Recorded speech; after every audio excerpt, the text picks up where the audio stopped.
friends, আমি Shipra Basak Das. Welcome to my channel Shipra Basak Das Shipra fitness academy.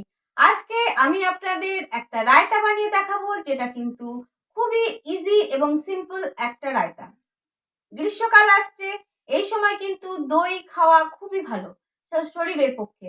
তো আজকে আমি সেই দই দিয়ে একটা ইজি এবং খুব সিম্পল রায়তা বানাবো। তাহলে আসুন দেখে নেওয়া যাক এটা আমরা কিভাবে বানাবো। প্রথমে আমরা নিয়েছি দই এবং শসা কুচি, গাজর কুচি, ক্যাপসিকাম কুচি, পেঁয়াজ কুচি এবং লঙ্কা কুচি। খুব ছোট ছোট করে কুচি করা রয়েছে, আর রয়েছে পিঙ্ক সল্ট, আর রয়েছে ব্ল্যাক পেপার বা আমাদের গোলমরিচের গুঁড়ো। তো আমরা এটা খুব মানে একটা সিম্পল রেসিপি, আমরা এটা খুব সহজেই বানিয়ে ফেলতে পারবো। প্রথমে আমরা এই দইটাকে একটু ফেটিয়ে নেব। খুব ভালো করে আমরা দইটাকে একটু ফেটিয়ে নেব।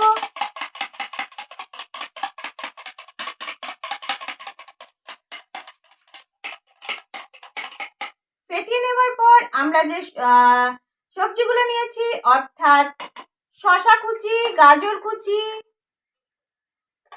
ক্যাপসিকাম কুচি, পেঁয়াজ কুচি এবং লঙ্কা কুচিগুলো, এগুলো জাস্ট এর মধ্যে দিয়ে দিলাম।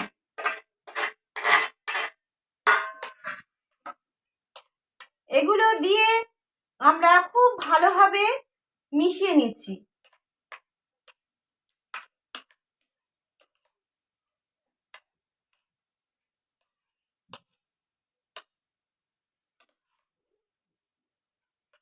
এরপর মিশিয়ে নেওয়ার পর আমরা করব কি, এর মধ্যে একটু স্বাদ মতো পিঙ্ক সল্ট,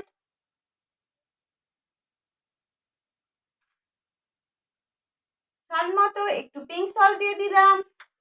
আর আমরা দিচ্ছি গোলমরিচের গুঁড়ো। এর মধ্যে কিন্তু অনেকেই অল্প চিনি মেশান, কিন্তু যেহেতু আমরা এটা ওয়েট লস রায়তা বানাচ্ছি, ওয়েট লসের ক্ষেত্রে খাবো, সেই ক্ষেত্রে কিন্তু আমরা কোনোভাবেই চিনির ব্যবহার করব না। এটা কিন্তু আমরা চিনি ছাড়াই এই রায়তাটা খাবো। এবং গ্রীষ্মকালের পক্ষে রায়তা কিন্তু খুবই উপকারী একটা খাবার। আপনারা সবাই এটা বানান, এটা খুব ইজি, একটা সিম্পল রায়তা। এটাকে বানান, এটাকে কিন্তু গ্রীষ্মকালে খান। তাহলে আমাদের রায়তা কিন্তু রেডি। এবার আমরা জাস্ট এটাকে সার্ভ করে দেব।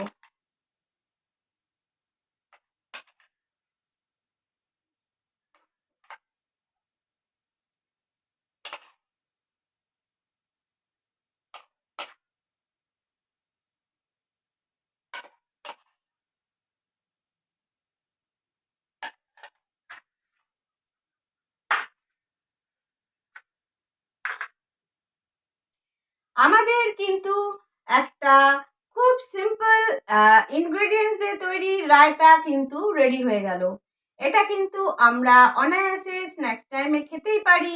এটা খুবই পুষ্টিকর এবং সুস্বাদু, তার সঙ্গে সঙ্গে গ্রীষ্মকালের পক্ষে খুবই সুইটেবল একটা খাবার। তাহলে কেমন লাগলো আপনাদের অবশ্যই কমেন্ট করে জানাবেন। ভালো লাগলে অবশ্যই লাইক ও শেয়ার করবেন, এবং যারা আজকে আমাকে প্রথম দেখছেন তারা অবশ্যই আমার চ্যানেল শিপ্রা বসাক দাস শিপ্রা ফিটনেস একাডেমিকে সাবস্ক্রাইব করবেন। Thank you.